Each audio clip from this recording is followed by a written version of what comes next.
The bus rumbled down the familiar streets, its tires humming softly against the cracked asphalt. The driver, a tall black man in his mid-40s, gripped the wheel with practiced hands, his face a mask of quiet determination. Beside him, a small dog, a scrappy terrier with soulful eyes, sat in the passenger seat, its nose pressed against the window, ears perked as it watched the world pass by. It was a typical day, or so it seemed.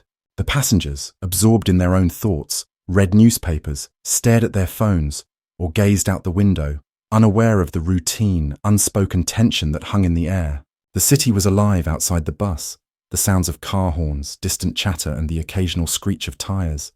But inside, it was calm. For now. The driver glanced in the rearview mirror, catching the eyes of a few passengers, some who smiled politely, others who barely noticed him. To them, he was just another part of the scenery, just another man doing his job. But for him, every shift was a battle.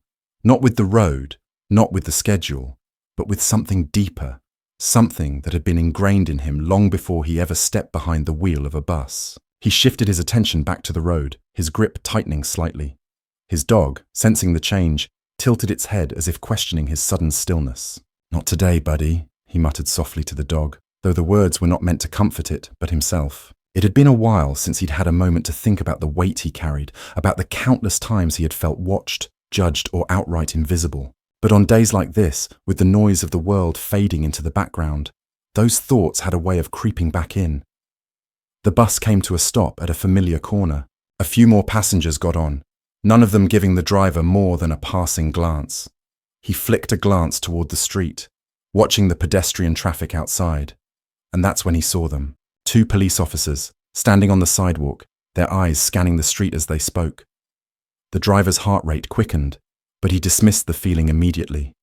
He had seen them many times before. They were part of the landscape, part of the city's fabric, just like him. But then, one of the officers made a movement that caught his attention.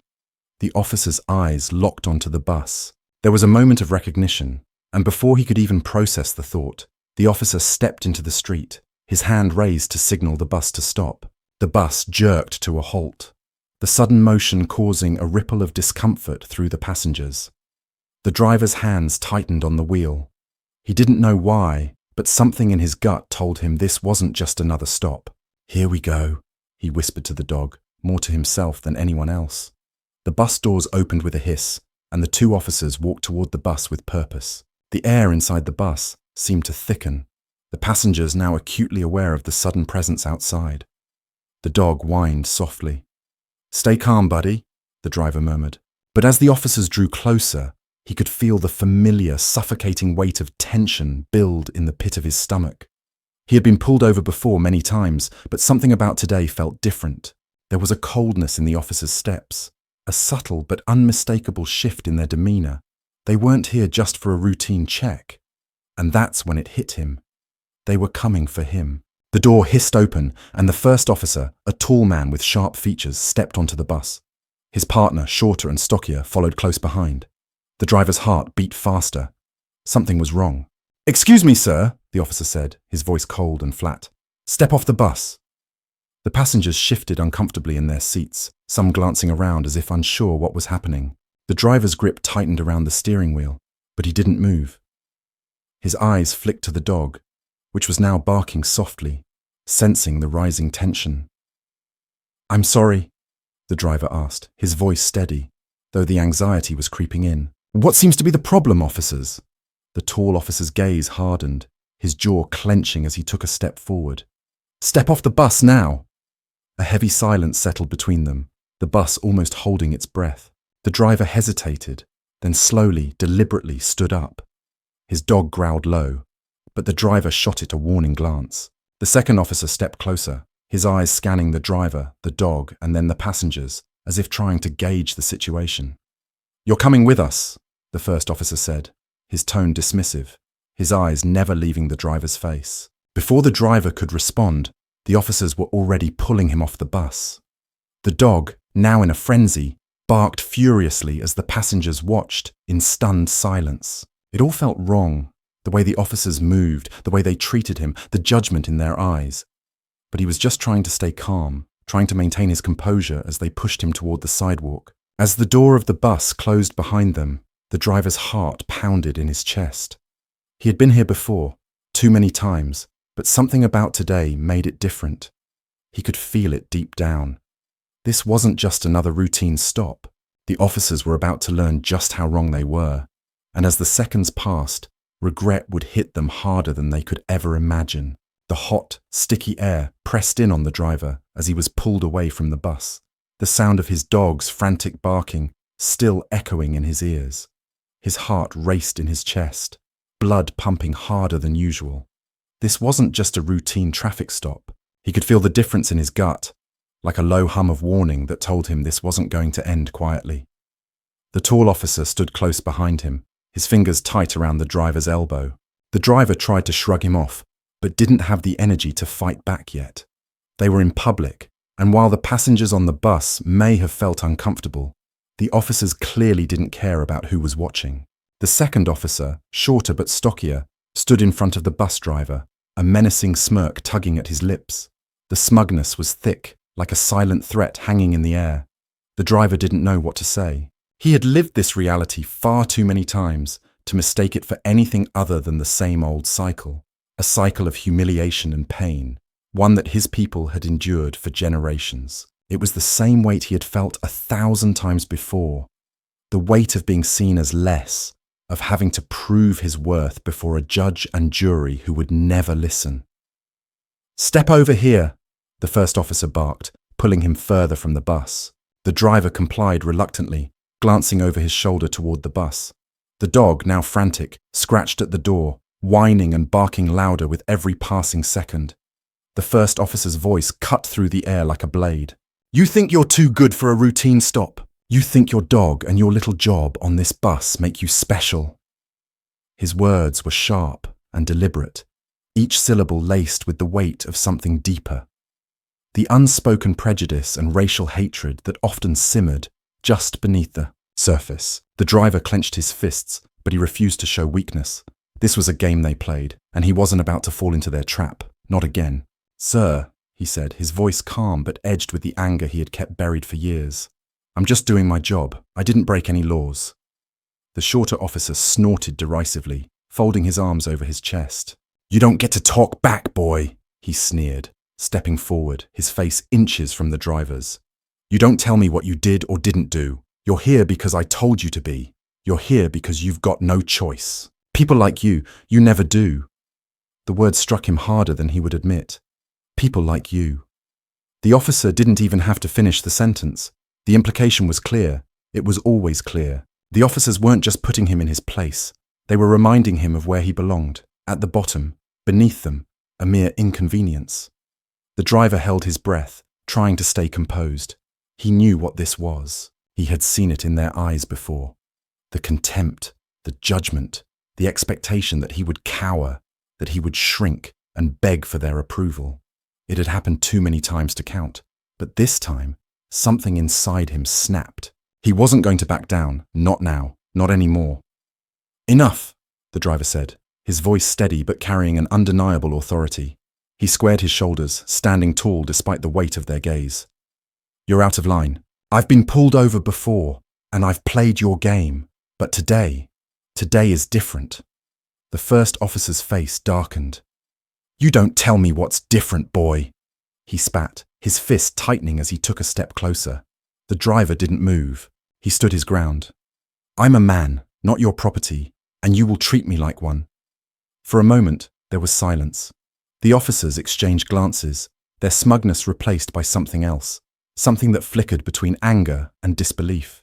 They had underestimated him, just like they had underestimated every black man before him who had dared to speak out. The taller officer clenched his jaw. "Get him out of here," he muttered to the shorter officer, the words venomous. "We'll deal with him later." The shorter officer smirked, but the satisfaction in his eyes was momentary. He was confused. The driver had done something unexpected. He had stood up to them. And that, in their world, was the last thing they wanted. "Get in the car," the second officer ordered, stepping back, his voice cold. He was trying to regain control of the situation, but his voice faltered for a second. The driver, however, wasn't about to make it easy for them. He didn't move immediately, choosing instead to look around at the small crowd that had gathered. The faces of the passengers on the bus peeked out through the windows, some staring with wide eyes, others avoiding his gaze entirely. The silence from the bystanders was deafening. Not a single person had spoken up, but the driver's resolve only hardened. He was no longer just standing up for himself. He was standing up for every person who had ever been treated like this, for every black man and woman who had been dehumanized, humiliated, and erased. "Don't you dare tell me what to do," he said, his words not just for the officers but for everyone within earshot. He turned to the crowd, his eyes scanning their faces. "You see what's happening? You see the way they're treating me? This is what happens when people like me try to be more than they expect us to be." The silence was shattered by a few murmurs from the crowd, but still, no one spoke out. The driver's chest tightened as he realized the truth of the situation. The public wasn't on his side. The very people who witnessed this abuse, the people who saw it happening in real time, were just as complicit as the officers. The realization hit him hard, but he refused to let it break him. The officers, realizing that their tactic to break him had failed, moved to force him into the back of the squad car. The dog, still on the bus, continued to bark, desperate to be near its owner. The driver felt the sudden weight of helplessness wash over him, but he pushed it away. They couldn't take his dignity. No matter how hard they tried, they wouldn't break him. He let them push him into the back seat of the car, but not without one final word. "You think this is over?" he asked, his voice low but filled with a quiet fury. "You think you've won? You haven't. You've only made me stronger." As the car doors slammed shut, the driver's heart raced. He could hear the dog's frantic barking grow fainter, but the sense of injustice stayed with him, hot and sharp. His thoughts were consumed by one question. What would it take for these people to understand? What would it take for them to see the truth? The officers, now standing outside the squad car, exchanged glances, their expressions shifting between confusion and anger. They had done what they always did, harass and intimidate. But this time, the words were out there. The truth had been spoken, and it was too late to take back what they had done. As the car pulled away, the driver sat back against the seat, his thoughts racing. He didn't know what was going to happen next. He didn't know what kind of fight awaited him. But one thing was certain: the regret would come, and it would come hard. The driver's journey was far from over. In fact, it was just beginning. The moment of truth had arrived, and now it was time to see just how much power one man could have when he refused to stay silent. The squad car's engine hummed steadily, its tires grinding against the pavement as they drove away from the bus, the sound of the dog's barking slowly fading into the distance. Inside, the driver sat in the back seat, his hands cuffed tightly behind him, a weight of suffocating injustice hanging in the air. The officers in the front seats didn't speak to him. They didn't need to. Their silence said everything. He was just another black man to them, just another target in their long list of people to be suppressed, controlled, and silenced. He had seen this play out before. It was a game they had been playing for years, one that never had any real consequences for them, but always came at a cost for people like him. The driver's mind was still racing, his thoughts frenzied with anger and confusion. How had it escalated so quickly? All he had done was try to do his job. He had been minding his own business, driving the bus with his dog by his side, just like any other day. Yet somehow everything had exploded. They had pulled him off the bus, humiliated him in front of the passengers, and now they were taking him to some unknown destination. He could feel the weight of his own helplessness settling in his chest like a rock. But there was something else in him now. It wasn't just anger. It was a growing sense of purpose. He had seen it before, this kind of treatment, this kind of abuse. It wasn't just about him anymore. It was about something bigger. This wasn't just about a random encounter with two racist cops.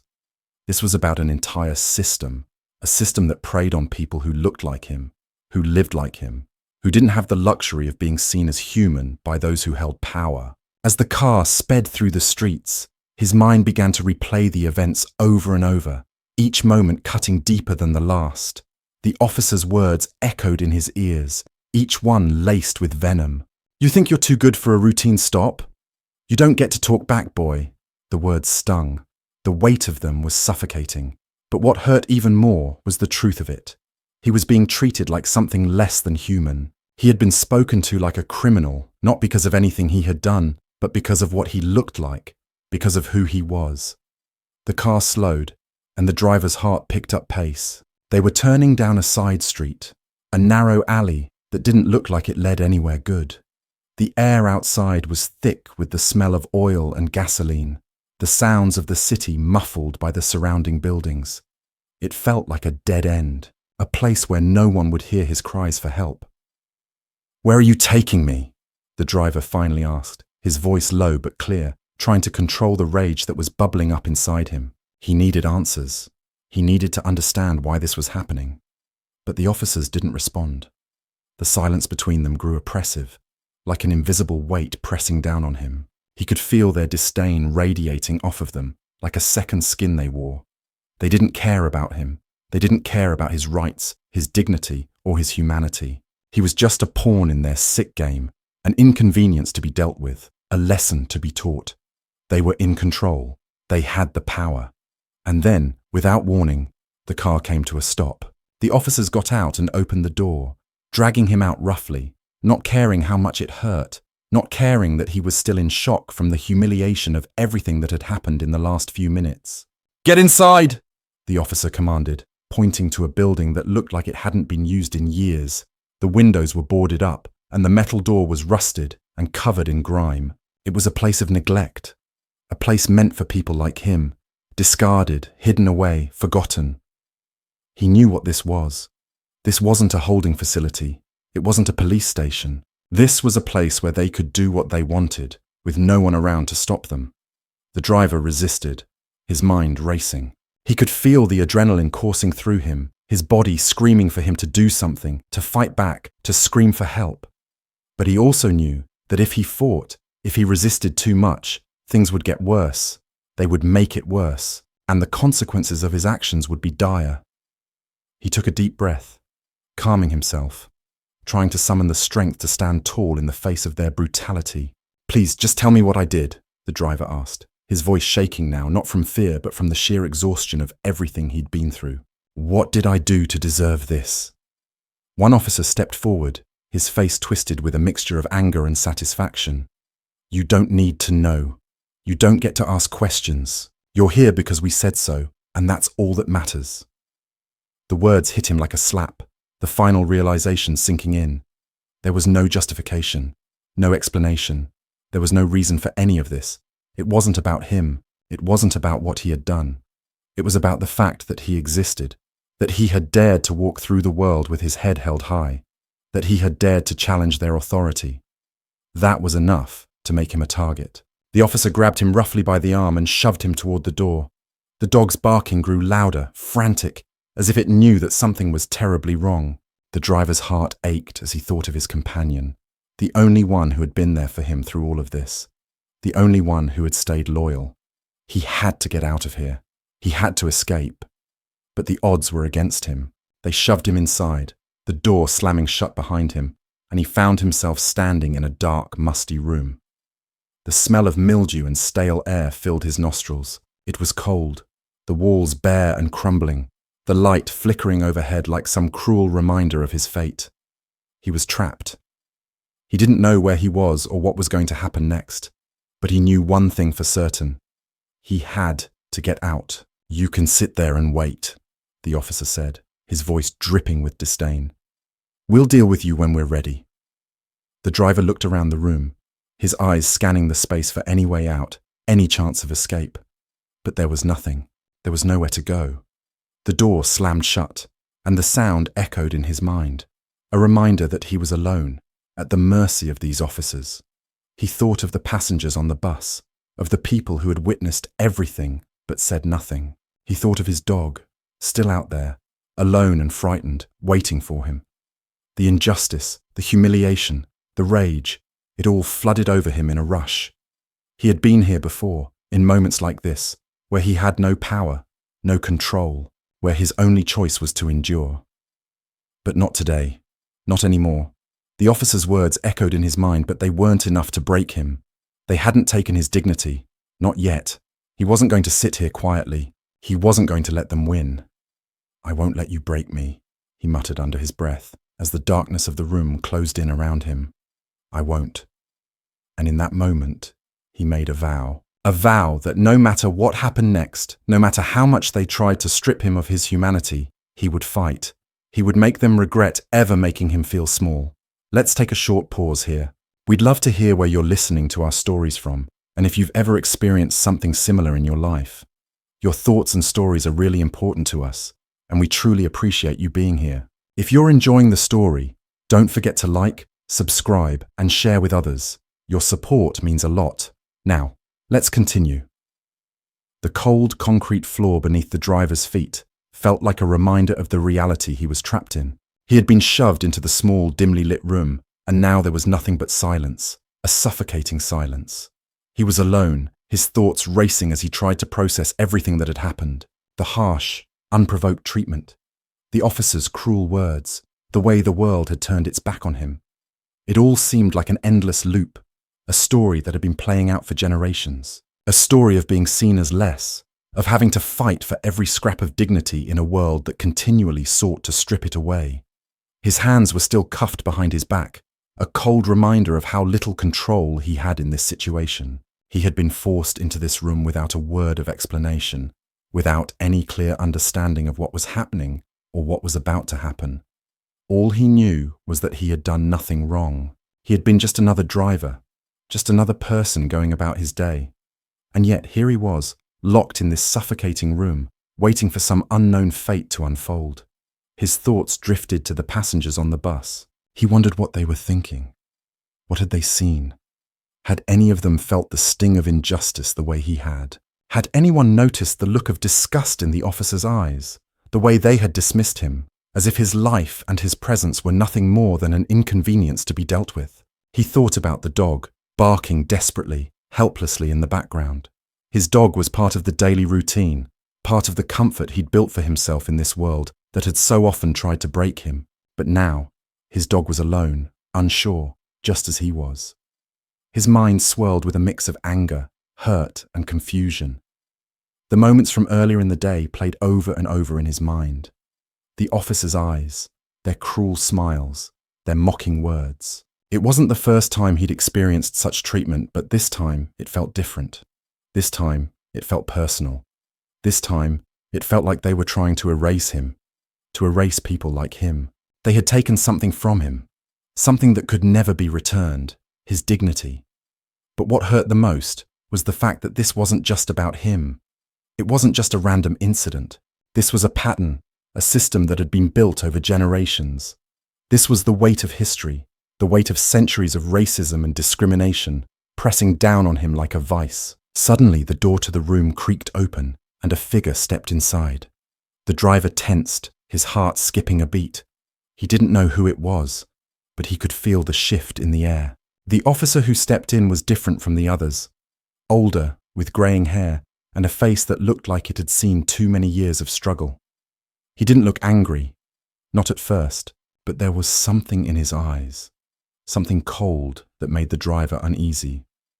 "You're a brave man, aren't you?" the officer said, his voice smooth but carrying an edge. He leaned against the doorframe, crossing his arms. The driver didn't say anything. He had learned long ago that responding to these kinds of people only gave them more ammunition to use against him. The officer smiled, but there was no warmth in it. "You're going to regret speaking up. You're going to regret resisting. People like you always do."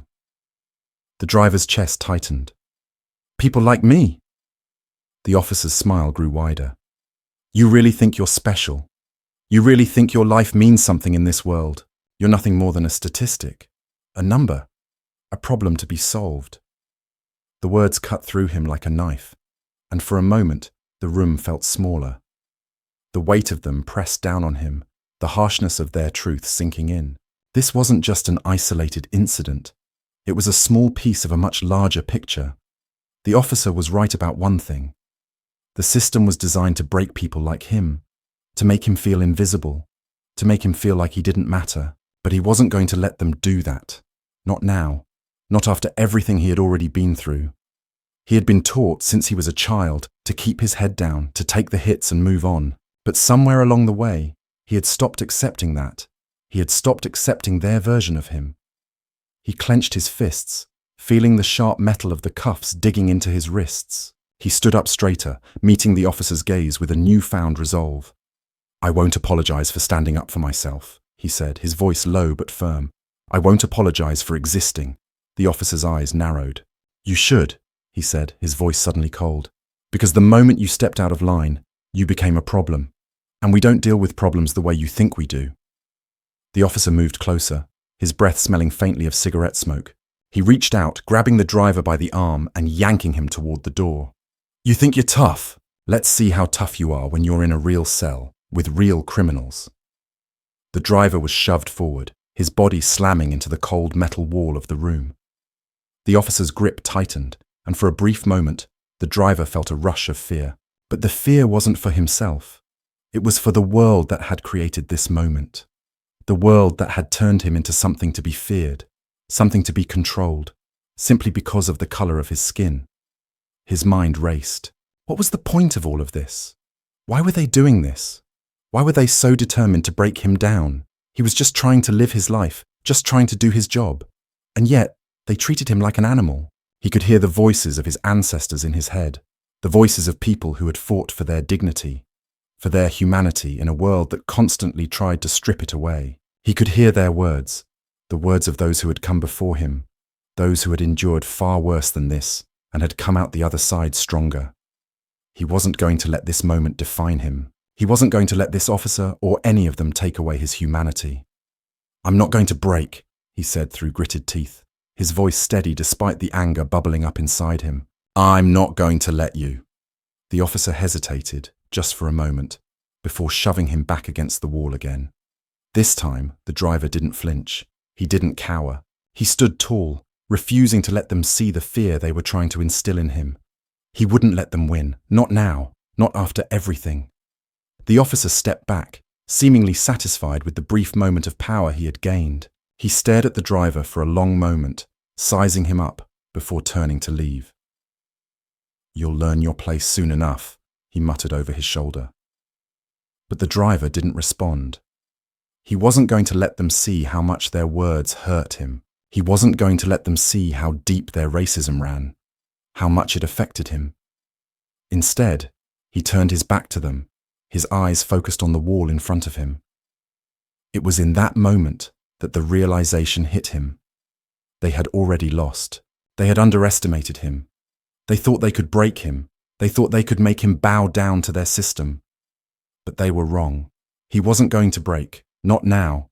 Not ever. The officer's footsteps faded as he walked away, and the door clicked shut behind him. The driver was alone once more, but this time he didn't feel powerless. He didn't feel trapped. He felt something else, something more powerful. He felt the fire of resistance, the strength of his ancestors, the force of the truth he had spoken.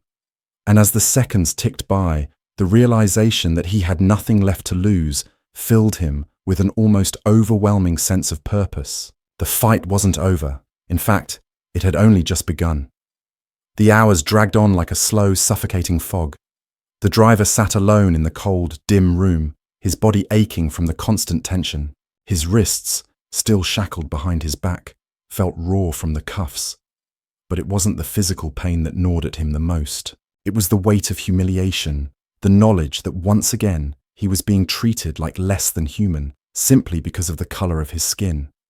The longer he sat there, the more the walls seemed to close in around him. He could feel the anger and frustration building up, a fire that had been smoldering for years, finally beginning to burn too brightly to ignore. His mind raced through the events of the day, replaying each moment like a movie he couldn't turn off. The officer's treatment of him had been cruel, degrading, but it wasn't the first time he had faced this kind of humiliation. It wasn't the first time he had been told, in no uncertain terms, that he didn't matter, that people like him were expendable. He had lived with that truth for as long as he could remember. It was a truth his parents had warned him about when he was young, a truth his community had learned to live with, no matter how painful it was. But today felt different. Maybe it was the look in their eyes, the officer's eyes. Maybe it was the way they had treated him as if he were less than human, with no regard for his dignity, no respect for his right to exist. Or maybe it was the moment the tall officer had shoved him into that small dark room, as if to hide him away, out of sight, out of mind. It had made him feel small. It had made him feel invisible. And for the first time in years, it had made him feel utterly powerless. But that feeling didn't last long. Something inside him snapped. He wasn't just some nameless face in the crowd. He wasn't going to let them erase his humanity. Not again, not this time. The sound of the door opening startled him, pulling him out of his thoughts. He looked up, his body tense, ready for whatever came next. The officer who stepped in wasn't the one who had been so aggressive earlier. This one was older, his uniform more worn, his face tired. But there was something different about him, something in his posture, something that made the driver feel a flicker of hope, even in the midst of everything. The officer didn't say anything at first. He just stood there, watching the driver with a strange intensity. The silence between them stretched, both men aware of the weight of the moment. Finally, the officer spoke. "Do you know why you're here?" he asked, his voice surprisingly calm. The driver's eyes narrowed. He wasn't sure how to respond. The question felt like a trap. But he knew one thing for sure. He wasn't about to let this officer play the same game. "I was just doing my job," he said quietly, his voice steady. "I didn't break any laws. But you pulled me off that bus. For what? For being black?" The officer's expression flickered, but only for a second. It was enough for the driver to see that he had struck a nerve. "You think this is about race?" the officer asked, his voice tinged with a strange mix of defensiveness and guilt. The driver didn't hesitate. "It's always about race," he said, his voice hardening. "It's always been about race. You don't pull people off buses like that unless you've already made up your mind about them. Unless you've already decided what they're worth." The officer looked away for a moment, his gaze flicking to the floor. When he looked back up, there was something different in his eyes, something closer to regret, though he quickly masked it with a stone-cold exterior. "Yeah, well, maybe we've been wrong," he muttered, more to himself than to the driver. The words hung in the air, heavy and fragile. For a brief moment, the driver felt a flicker of something, a glimmer of recognition, maybe even a sign that this officer understood, that he wasn't just another cog in the machine. But the moment was fleeting, quickly replaced by the cold, calculating reality of the situation. "Wrong?" the driver scoffed, his voice bitter. "You've been wrong your whole life. This system, your system, is built on making people like me feel small, like we don't belong. And you think a couple of words will fix it?" The officer didn't respond. He didn't need to. The silence that stretched between them said everything. The driver could see the flicker of doubt in the officer's eyes, but he knew it didn't matter. Doubt didn't change anything. Doubt didn't fix the system that had been built to oppress him. Doubt didn't take away the years of discrimination and violence that had shaped his life. "What's your name?" the officer finally asked, his voice quieter now, as if he was genuinely trying to connect. "Does it matter?" the driver replied, his tone hardening. "You've already decided who I am. You've already decided my worth." The officer flinched, but the moment was short-lived. The walls between them were still too high to break through. "I think I should go," the officer said, his voice low, almost apologetic. "You've got to be released soon, but you've got to understand, we don't make the rules. We just enforce them." The driver shook his head. "That's what you all say. You're just following orders, but we both know what's really happening here. You're not just enforcing the law, you're enforcing a system of fear. A system that keeps people like me in line." The officer looked at him for a long moment, as if weighing the truth of what he had said. But before he could say anything else, the door opened again, and the sound of footsteps echoed in the hallway outside. A new voice, this time louder, more commanding, called out, "Officer, we've got a situation. We need you to come outside." The officer turned sharply, clearly frustrated. He shot one last look at the driver, his eyes filled with a mixture of guilt and helplessness. Without saying another word, he walked toward the door, leaving the driver alone once more. The door slammed shut behind him, and the silence returned. But now, it felt different. The room felt colder, heavier, as if the driver was no longer just waiting for the next move. Now, he was waiting for a change. He wasn't sure what had just happened, but something had shifted. The officer had shown him a glimpse of humanity, a glimpse of recognition. But it wasn't enough. Not yet. The driver's thoughts were still swirling as he stood there, waiting for whatever came next. He didn't know what the future held, but one thing was certain. He wasn't going to back down. He wasn't going to let them win. He had made it this far, and now there was no turning back. He was going to fight, and this time the system was going to regret underestimating him. The door to the small, dark room creaked open once again, and the driver's heart skipped a beat. The officer who had been standing outside for the last few minutes was finally approaching him, his boots echoing softly against the concrete floor. His eyes were tired, his posture slightly hunched. There was something different about him, something that made the driver sit up straighter, though he didn't know what to expect. The officer stepped inside, his movements slow and deliberate, almost cautious. He didn't immediately speak, as if unsure how to continue. For a long moment the room was quiet, except for the faint sound of the dog barking somewhere outside. It made the driver's stomach twist with guilt, the thought of his loyal companion still out there, unable to understand what was happening to its owner. "Are you okay?" the officer asked finally, breaking the silence, his voice low and almost tentative. There was no mockery in his tone, no condescension, just a question that felt genuine. The driver looked up at him, the weight of everything that had happened crashing down on him all at once. His wrists, still cuffed behind his back, burned with the pressure of the chains. His chest felt tight, constricted. For a moment, the floodgates threatened to open. The frustration, the anger, the helplessness that had been building inside him, it was all so much, so overwhelming. But instead of giving in, he gritted his teeth, trying to hold it together. "Do I look okay?" The driver responded bitterly, his voice sharp but controlled. "Do I look like I'm okay after what's happened?" The officer's gaze dropped to the ground for a moment, and when he looked up again, there was an apology in his eyes. "I know this is hard," he said quietly, "but we need to understand what happened.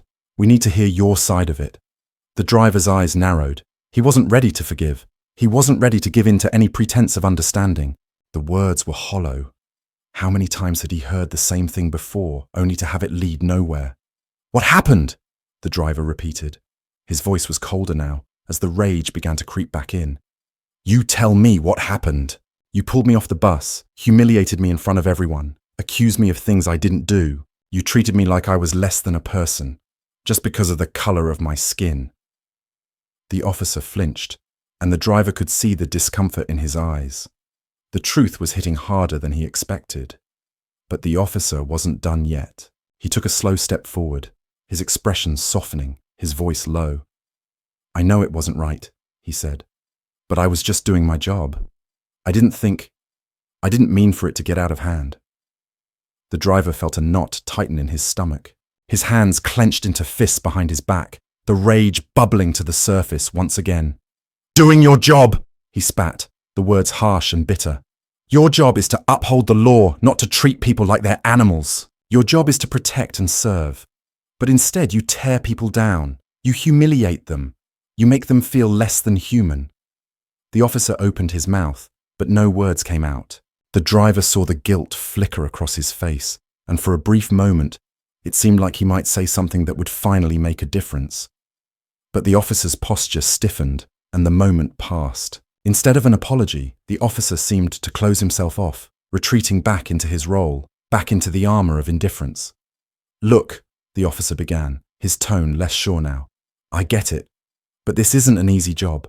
You have to understand, things aren't always what they seem. We were trying to make sure everyone was safe, and when we saw you, well, I guess I just reacted. It wasn't supposed to be like this." The driver's mind raced. His emotions were like a storm inside him, a mix of fury and disbelief, fear and exhaustion. He had heard it all before. The same tired excuses, the same justifications. They always tried to make it seem like they were the ones doing the right thing, like they were the ones upholding the law. But the truth was clear. They weren't protecting him. They weren't protecting anyone like him. They were part of a system that made people like him feel like criminals just for existing. "You know what?" the driver finally said, his voice colder than before, his words carefully measured. "You can't just tell me it wasn't supposed to be like this. You can't just say that and think everything's going to be okay. What you did, what you all did, was wrong, and I'm not going to sit here and pretend it's not. The officer looked like he wanted to argue, but then he paused. There was something in his eyes, something almost resigned, as if he had finally come to terms with the fact that the truth couldn't be hidden anymore. For the first time, he seemed to understand that the driver wasn't going to back down. "Do you want to tell me what happened?" the officer asked again, his voice softer now, almost pleading. "I can help, but I need to know your side of it." The driver hesitated for a moment. His heart was still pounding in his chest, the weight of what had happened pressing down on him. But this officer was different from the others. The others had treated him like a problem to be solved, but this one seemed like he might actually listen. "Fine," the driver said, his voice low. "I'll tell you what happened." He took a deep breath, trying to steady himself. He wasn't sure if the officer would really understand, but he was going to tell his side. He needed to. "I was just doing my job. The bus was running its normal route, and I was just trying to get people where they needed to go. My dog was with me, just like always. I've had him for years. He's been with me through thick and thin. He's not just a dog. He's family." The driver paused, his voice thickening as he thought about his dog, alone and frightened somewhere outside. But the moment I pulled over, I saw the officers, and I knew something was wrong. They didn't even say anything before they started barking orders at me. They didn't even ask what was going on. They just assumed the worst. He shook his head, his hands clenching into fists. "They pulled me off that bus like I was some kind of criminal. They treated me like I was guilty before I even had the chance to speak. And then when I tried to explain myself, they didn't listen. They didn't care." The officer nodded slowly, his face a mask of confusion and guilt. "I know. I saw how it went down, and You don't know," the driver cut him off, his voice louder now, his anger bubbling over. "You don't know what it's like, to have people look at you and see nothing but a problem, to be treated like you don't matter, like your life isn't worth anything. That's what it's like for me every day. And when they pulled me off that bus, it was just another reminder of the world we live in. The world where people like me are nothing but targets." The officer flinched, and for the first time, the driver saw something else in his eyes. Something that resembled understanding. It wasn't much, but it was enough to make the driver pause. "I'm sorry," the officer said softly, his voice barely above a whisper. I didn't understand. I should have." The driver's chest tightened. He wasn't ready to forgive. Not yet, but he could feel a shift, a small one, but still a shift. The officer wasn't the answer to everything, but for the first time today, the driver felt like he wasn't invisible. For the first time, he felt like he wasn't just a problem to be solved. The officer took a deep breath, as if trying to find the right words. "I don't know what happens next," he said quietly. "But we can't keep pretending like this doesn't happen. We can't keep pretending that what we're doing is right." The driver didn't know how to respond. He didn't know what was next either. But in that moment, he knew one thing for sure. Something was changing. The officer had seen him. He had heard him. Maybe that was enough for now. Maybe it was a start. But the road ahead was still long. The battle was far from over. But the driver felt something inside him stir. A new sense of hope. A new sense of determination. This was just the beginning. The days that followed were a blur of cold stares, whispers, and a growing sense of isolation. The driver had been released from the holding room after several long hours, his wrists still raw from the cuffs, but the emotional toll was far worse than the physical. The officer who had spoken to him, the one who seemed to understand, who seemed to see him, had walked away with nothing but a vague promise that things would be looked into. But promises were often meaningless, and he had learned long ago that they were no substitute for real action. Now, he walked the streets of his neighborhood, his head low, trying to avoid the eyes of the people he had once interacted with on a daily basis. He could feel their judgment in every glance, in every whisper that seemed to follow him. No matter how hard he tried to blend in, to pretend that everything was fine, the truth was unavoidable. The incident had not only marked him as a target for the officers, but for everyone around him. He was a reminder of the world's hatred. A world that saw him as a problem, a threat, a nuisance to be erased. He had been through the system before, and he knew that once they had decided who you were, there was no escape, no redemption. The system would grind you down until you were nothing. The quiet, steady rhythm of his day-to-day life had been shattered, and he was left to pick up the pieces. As he walked down the sidewalk, his mind racing with everything that had happened, he heard footsteps behind him. He turned quickly, his heart skipping a beat, but it was just a couple of teenagers, glancing over their shoulders at him before laughing quietly to themselves. They passed by, their voices full of derision, the words barely audible but sharp enough to sting. "Look at that guy. Think he's better than us?" It wasn't directed at him, not directly, but he knew it was. He knew it was always like this. People like him were always seen as outsiders, always seen as less. The fact that he had tried to stand up for himself, to challenge the system, only made him an anomaly in their eyes. Something to be feared, something to be silenced. "Just keep walking," he muttered under his breath, trying to push the words out of his head. He couldn't let them get to him. He couldn't afford to, but the words kept echoing. Better than us. The weight of everything. The public humiliation, the officers' words, the way they treated him like an animal, came crashing back in waves. He could feel the sting of every look, every insult. He wasn't a man in their eyes. He wasn't even a person. He was a problem that needed to be contained, a problem that was inconvenient and annoying, like a stain on the pristine surface of their world. He stopped at the corner, looking down the street at the bus stop where he had been just days ago. His heart heavy with a mixture of rage and sorrow. Everything he had fought for, his dignity, his humanity, had been taken from him in a moment, stripped away by the officers who had decided his worth before he had even spoken. As he turned to leave, he caught a glimpse of a figure across the street.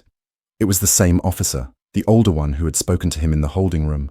The officer wasn't alone this time. He was standing with a group of his colleagues, all in uniform, talking in low voices. The officer's back was to him, but the driver could feel his presence, the weight of that last conversation, that brief moment of understanding hanging between them. The driver's heart quickened, his mind racing with possibilities. Was this officer here to talk to him, to apologize? Or was he here to make sure the incident didn't spiral further? Either way, the driver knew that this wasn't a simple encounter. The way the officer had looked at him that day, the flicker of recognition in his eyes, it had been real. But now, faced with his colleagues, the driver couldn't help but wonder if it had been nothing more than an illusion. After all, the system didn't care about the individual. The system didn't care about a man's dignity. The system was bigger than all of them, and no amount of regret or apology could change that.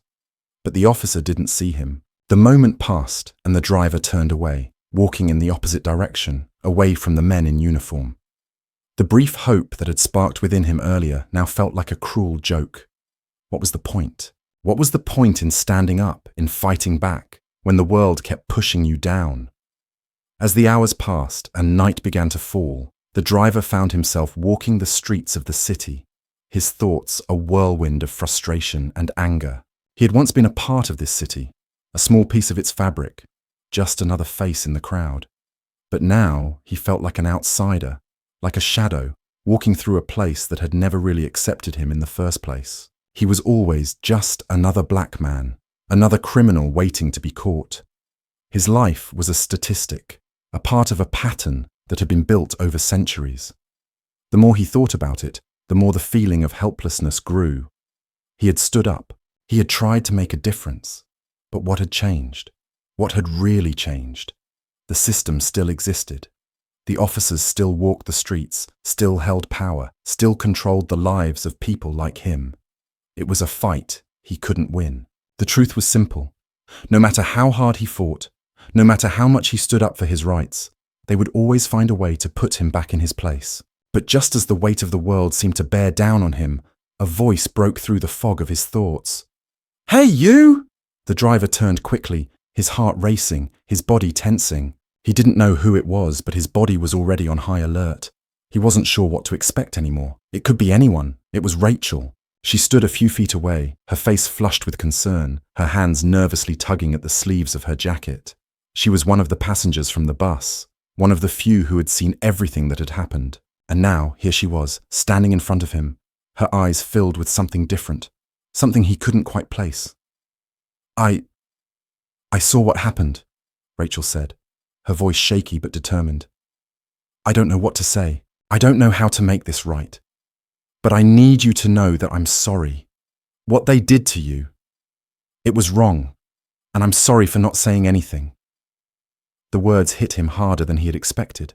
He had been so focused on the injustice, so consumed by his own frustration and anger, that he hadn't even thought about what the people around him had seen, what they had experienced. He hadn't thought about how they might feel, how they might be struggling with their own guilt, their own complicity. For a long moment, they stood there in silence, the city buzzing around them, the night alive with the sounds of distant traffic and muffled voices. But in that moment, nothing else mattered. All that mattered was that Rachel had seen him. She had seen the truth. "You don't have to apologize," the driver said quietly, his voice softer now. He wasn't sure if he meant the words, but he said them anyway. "It's not your fault." "I know," Rachel said, her voice breaking slightly. "But I should have said something. I should have stepped up. You shouldn't have had to go through that alone." The driver shook his head, the weight of everything suddenly feeling too much to bear. "It's not about stepping up, Rachel. It's about understanding that people like me are treated differently. It's about realizing that this isn't just one bad day. This is a system. It's built into everything, into the way people look at me, into the way they treat me. It's not just about the cops. It's about the world."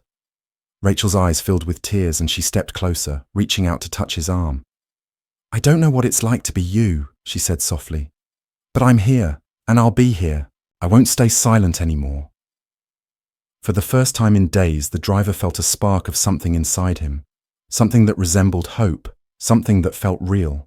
It wasn't much, but it was enough. For the first time, he felt like he wasn't alone in this fight.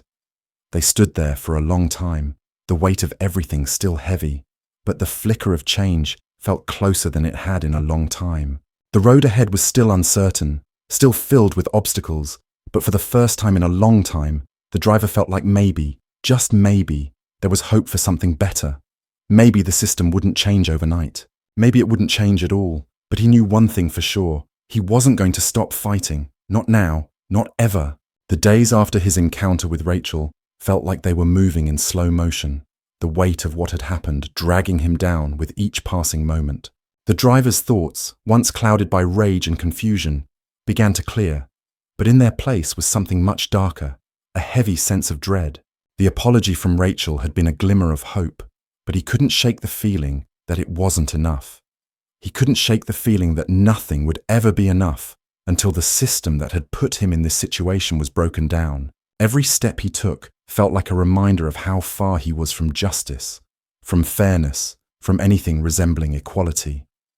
He had tried to push forward, to keep going as if nothing had happened, but the truth had caught up with him. It was everywhere, the stares from strangers, the coldness in people's voices when they spoke to him. It wasn't just the officers who had humiliated him, it was everyone. They were all complicit in the system, in the way that they had been raised to view people like him. The worst part was that he didn't even need to see their faces to know it. He could hear it in their voices, feel it in the way they moved around him, like he was an obstacle they were afraid to confront. But the hardest part, by far, was the feeling of isolation. The feeling that no matter how much he fought, no matter how loudly he screamed, it wouldn't make a difference.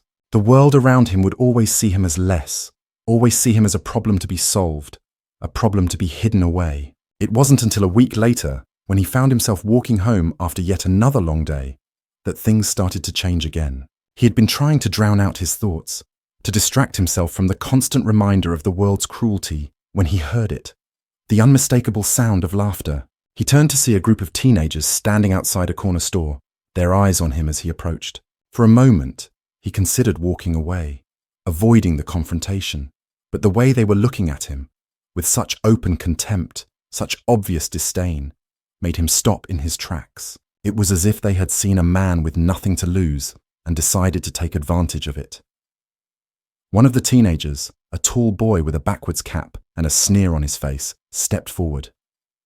"Hey man," he called out, his voice loud and mocking. "You lost or something? We don't need people like you around here." The words hit him like a slap, but the driver didn't flinch.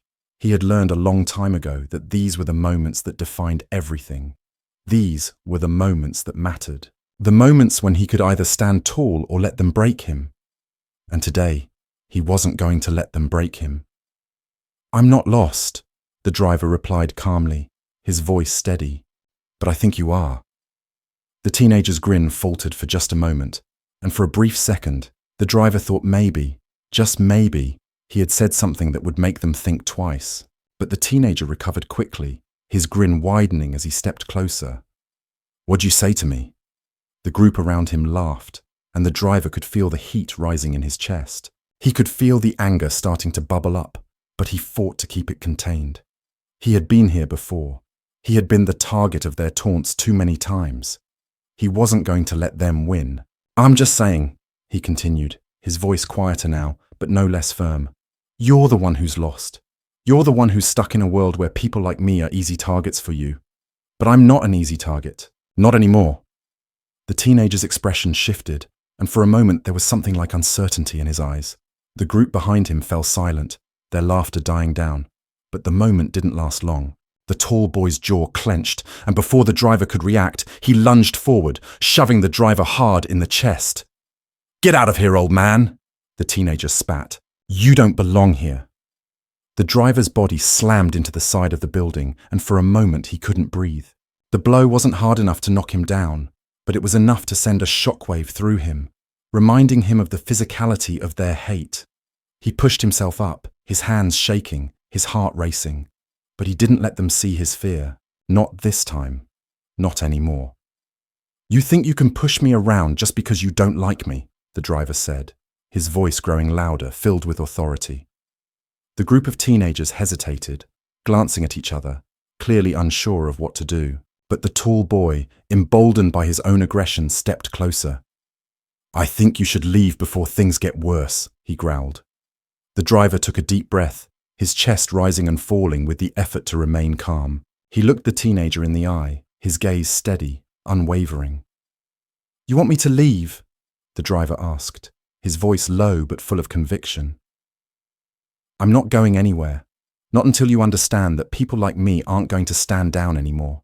You can't bully us. You can't push us around. You can't make us invisible." For a brief moment, the teenager seemed taken aback, unsure how to respond. But then, as if realizing that the power had shifted, his face contorted into a sneer, and he stepped back, his fists clenched. "You're nothing but a joke." The driver didn't flinch. "Then I guess I'll be your joke, won't I?" The teenager paused, his expression faltering for just a moment longer before he turned and walked away, muttering something under his breath to his friends, who followed him reluctantly. The driver stood still, his chest heaving, but his resolve stronger than ever. He had won this small battle, but he knew the war was far from over. As he watched them walk away, the driver felt something shift inside him.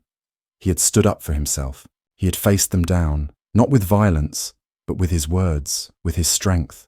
And for the first time in what felt like forever, he felt the weight of the world lift off his shoulders, even if just a little bit. But as he turned to continue on his way, a voice broke through the silence. "You okay, man?" It was Rachel, standing at the edge of the street, her eyes full of concern. She'd been watching from a distance, and the driver's heart skipped a beat. He hadn't expected anyone to witness the confrontation, but there she was, an unexpected ally, a reminder that not everyone had abandoned him. "Yeah," he said, his voice softer now, the tension from the encounter starting to drain away. "I'm okay." Rachel took a step closer, her expression sympathetic. "I saw what happened," she said quietly. "I just wanted to make sure you were all right." The driver shook his head, a small smile tugging at the corners of his lips. "I'm fine," he said, though the words felt strange coming from his mouth. Better than fine, actually. For the first time in a long while, the driver felt something close to peace. It wasn't much, but it was a start. Rachel had been a silent witness to his fight. But now, she was more than that. She was someone who had seen him, who had heard him, and that made all the difference. "I'm glad you're okay," Rachel said, her voice sincere. "You know, I've been thinking a lot about what you said, about the system, about how things are so broken, and I don't know what to do about it. But I don't want to stay silent anymore." The driver looked at her, his heart swelling with something he hadn't expected. Gratitude. He hadn't realized how much he needed someone to see him, to understand him, to stand with him. "We can't do it alone," he said, his voice rough with emotion. "But maybe together we can start to change things." Rachel smiled softly, the weight of the moment settling between them. They didn't have all the answers, but they had each other. And for the first time in a long time, that felt like enough. The driver took a deep breath, his resolve stronger than ever. He didn't know what the future held. He didn't know how this would all play out. But he knew one thing for sure. He wasn't giving up. Not now. Not ever. And as they walked together down the street side by side, he realized that sometimes even the smallest moments of resistance could start a chain reaction. Change didn't always come with a bang. Sometimes it came with a whisper, but that whisper was enough to make the world listen. The morning sun hung low over the horizon, casting long shadows across the city's streets as the driver walked alongside Rachel. The encounter with the teenagers had left him with a new sense of purpose, but also with a gnawing feeling of unease. He didn't expect things to be easy. He knew the fight was far from over. What had started as a small victory over those who had tried to silence him had only opened up a much larger and more complex battle. But as he walked alongside Rachel, he could feel the weight of his decisions settling in. It was too late to turn back now. "Are you sure you're all right?" Rachel asked, her voice laced with concern. She had been there through everything, witnessed the brutality of the officers, and seen the way the system had crushed the driver's spirit. But she hadn't fully understood until now. She hadn't truly grasped how deeply ingrained the pain of racial injustice was in his life, how it had shaped every corner of his existence. "Yeah," the driver replied, his voice steady but carrying the undercurrent of exhaustion. "I'll be all right, but we both know it's not over. What happened with those kids? That's just a small taste of what we're up against." Rachel nodded, her brow furrowing. "I know, but that's why I'm here. I can't sit by and pretend it's not happening anymore. I need to help. We all need to help." He appreciated her words, but part of him knew that good intentions weren't enough. There was a harsh, ugly reality at play, one that Rachel, despite her empathy, couldn't fully comprehend. She hadn't walked through the world as a black man. She hadn't lived with the daily microaggressions, the subtle but unrelenting looks of judgment, the endless stream of dehumanization. But in this moment, he didn't want to push her away. He wanted to believe in the change she spoke of, the solidarity she offered. He just didn't know how far that would go when it came to facing the full force of the system. They arrived at the corner where the bus stop stood, the place where everything had begun, where his world had shifted permanently. The bus, now empty, sat idly at the curb. The familiar hum of the engine seemed almost mocking in its normalcy, but to him it was a reminder of everything he had lost, everything that had been taken from him in an instant. Rachel stopped beside him, her hand gently touching his arm. "You don't have to go back there," she said quietly, her voice soft as she watched the bus. "We can figure something else out. You don't need to relive it." But the driver wasn't listening to her words. He was listening to the memories that were flooding his mind. He could still hear the sound of the officers' voices, the cold way they had spoken to him, the dismissive tone in their words. He could still feel the harsh shove, the way they had dragged him off the bus, as if he were nothing more than a criminal. They had humiliated him, broken him down in front of everyone, including the passengers who had sat in their seats silently watching. He couldn't let it go. He couldn't move on until he had faced it, until he had taken back what they had stolen from him. "I have to," the driver said, his voice firm. "I have to face it. I can't run from this anymore." Rachel looked at him, her face filled with uncertainty. "But you don't have to do this alone. We can make sure you're not alone. You can take a stand and have people behind you. You don't have to carry the weight of this fight by yourself."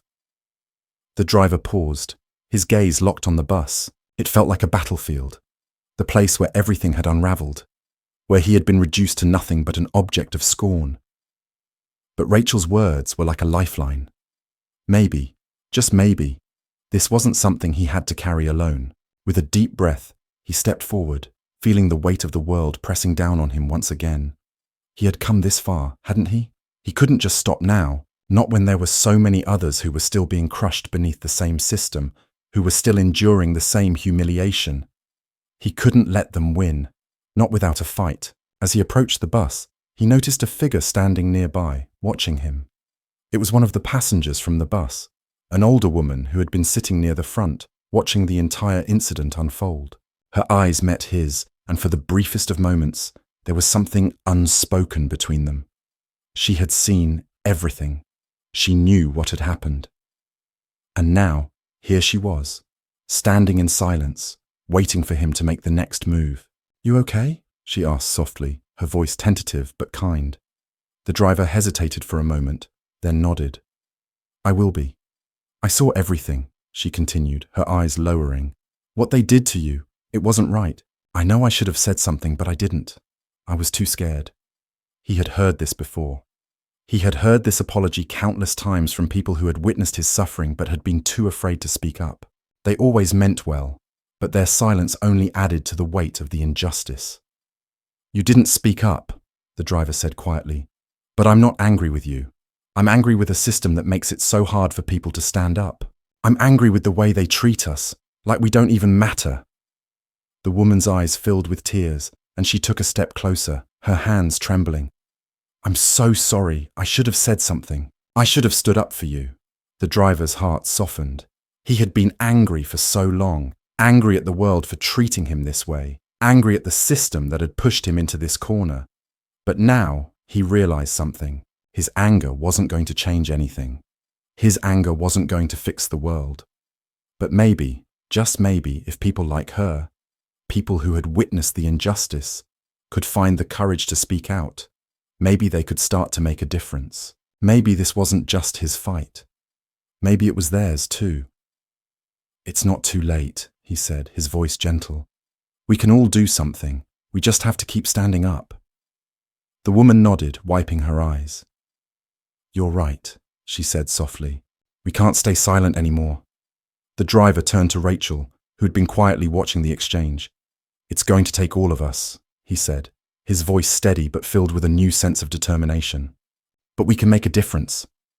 Rachel smiled, her eyes bright with understanding. "We'll do it together," she said firmly.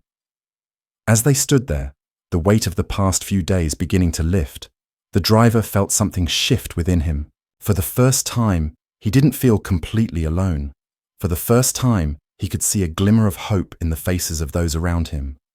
This wasn't just about him anymore. It was about all of them. It was about everyone who had been ignored, everyone who had been pushed aside, everyone who had been treated like they didn't matter. He wasn't sure where this path would lead. He wasn't sure if it would lead to any kind of victory, but what he did know was this. He couldn't stop now. He had to keep going. For himself, for the others, for everyone who had ever been made to feel like they didn't matter. The bus door slid open with a low hiss and the driver took a deep breath, stepping inside. The engine hummed to life, the familiar rumble beneath him both comforting and unsettling. He knew that this was just the beginning of a fight that would take everything he had, a fight that would demand more from him than he had ever imagined. But it was a fight he was ready for. The bus pulled away from the curb, and the driver looked out the window, watching as the city passed by. He had been broken, he had been humiliated, but now he was stronger. Now he had a purpose, and with that purpose he knew that he could change everything. One day the system would fall. One day things would be different. And when that day came, he would be able to look back and know that he had fought with everything he had, that he had never given up. Because in the end, the truth always comes out. The sun was setting, casting an orange glow over the streets as the bus rolled slowly through the city. It was a quiet evening, the noise of the day fading into the background as the driver's mind raced. He had come a long way since the incident with the officers, but the journey was far from over. The scars, both physical and emotional, still weighed heavily on him. But there was something else now, something stronger, a sense of determination that refused to be ignored. He wasn't just doing this for himself anymore. He was doing this for everyone who had been silenced, for every person who had ever been made to feel less than human. As the bus rolled down a familiar street, the driver's eyes fell on the spot where it had all started, the corner where he had been pulled off the bus, where the officers had humiliated him in front of everyone. He could still feel the sting of that moment, the way they had treated him like an animal, as though his life didn't matter. But now, standing here, his chest filled with anger and pride, he knew that it wasn't just the officers who needed to be held accountable. It was the system they were a part of, the system that had created this reality where people like him were constantly pushed down and made to feel inferior. The bus slowed to a stop, and he felt the weight of the world pressing on his shoulders as he prepared to face the consequences of his actions. He had no idea what awaited him, but one thing was clear. He wasn't going to back down. Not anymore. Stepping off the bus, he took a deep breath, his heart pounding in his chest.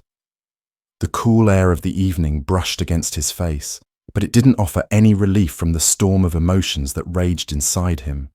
He had made a decision.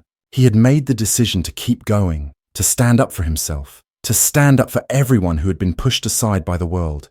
The system that had allowed this injustice to continue had to be challenged, had to be torn down, and he was ready to be the one to do it. As he walked down the sidewalk, he saw a few familiar faces from the neighborhood, but their eyes quickly darted away when they saw him. The stares were cold, filled with fear and judgment. He knew what they were thinking. They had all seen the videos, the news stories, the social media posts. They had all heard the whispers about the incident. They knew who he was now, and they didn't want anything to do with him. The driver's fists clenched at his sides. The pain of rejection was like a physical blow, but he refused to let it defeat him. He had been rejected his entire life, but this time, it felt different. This time, he wasn't invisible. This time, he had the power to make them see him. He had the power to make them understand. The sound of footsteps behind him interrupted his thoughts, and he turned to see Rachel walking towards him. She had been with him every step of the way, offering support and encouragement when he had needed it most. "Are you sure you want to do this?" Rachel asked, her voice filled with concern. She had seen the toll this had taken on him, and she was worried about the consequences. But she knew, just like he did, that this was the only way forward. "I have to," the driver said, his voice firm. "I can't stay silent anymore. We can't stay silent. The world needs to see what's happening here. The world needs to know that we won't accept this. We won't let them erase us." Rachel nodded, her expression serious, but full of understanding. "Then I'm with you. We're in this together." The driver smiled, grateful for her unwavering support. He knew that this wasn't just his fight anymore. It was a fight for everyone who had ever been made to feel less than human, for everyone who had been dehumanized by a system that saw them as disposable. This was their moment, their chance to stand up and say enough was enough. They walked side by side toward the police station. He knew what awaited him there.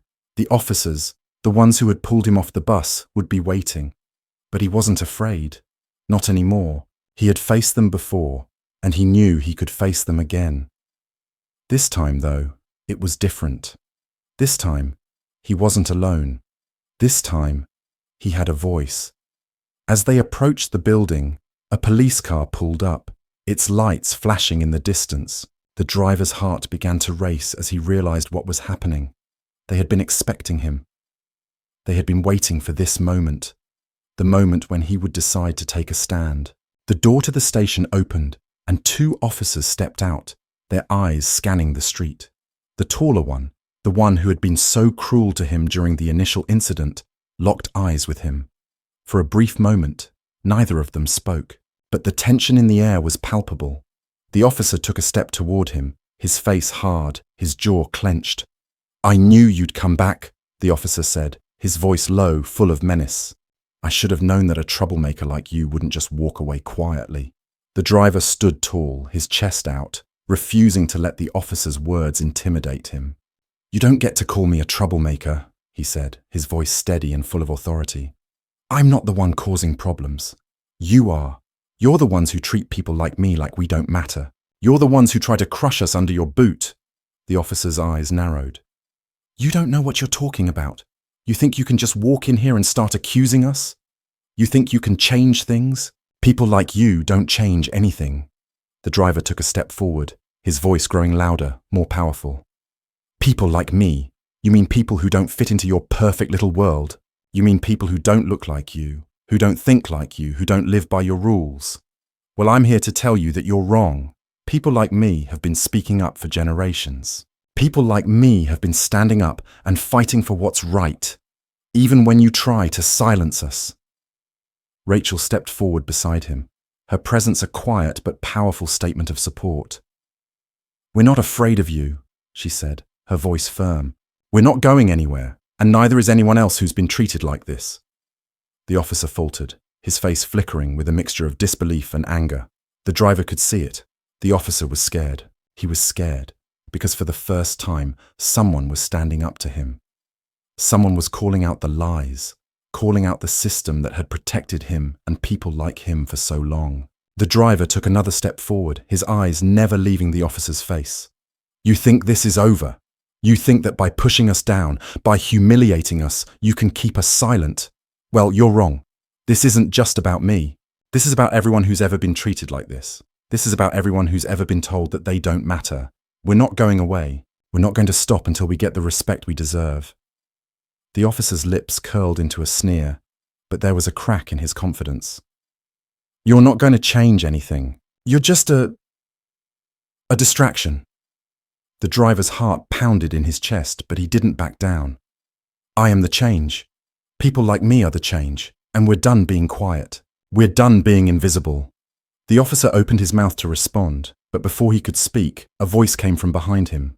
It was a different officer, one who had been standing silently at the door, watching the exchange. "Let him speak!" The words hit like a shockwave. The officer who had been so arrogant, so certain in his power, turned toward his colleague, confusion and disbelief flashing across his face. The second officer stepped forward, his face calm but resolute. "He's right," the second officer said, his voice steady. "This system is broken, and we're not going to fix it by ignoring the problem. We need to listen. We need to change." The driver looked at the second officer, his heart racing as the truth began to settle in. Maybe, just maybe, things could change. It wouldn't be easy. It wouldn't be quick. But they had taken the first step. They had begun to fight back, and for the first time in a long time, he felt like they were winning. The first officer turned and walked away, his pride shattered. But the driver didn't look at him. He didn't need to. He was already looking ahead, to the future, to the change they could bring, to the fight that wasn't over yet. The battle was far from won, but today, for the first time, they had a chance. We'd love to hear your thoughts on this story. What did you think about the journey and the challenges faced by the driver? Have you ever experienced or witnessed racism in your life? Your thoughts and experiences are incredibly valuable to us, and we appreciate each and every one of you for being here with us. If you enjoyed the story, please don't forget to like and subscribe. It helps us keep going, and it means so much. Thank you for your continued support, and we hope you have a wonderful day ahead. To let us know that you've listened until the end, please leave a comment with the phrase, "The fight for justice never ends." We look forward to hearing from you.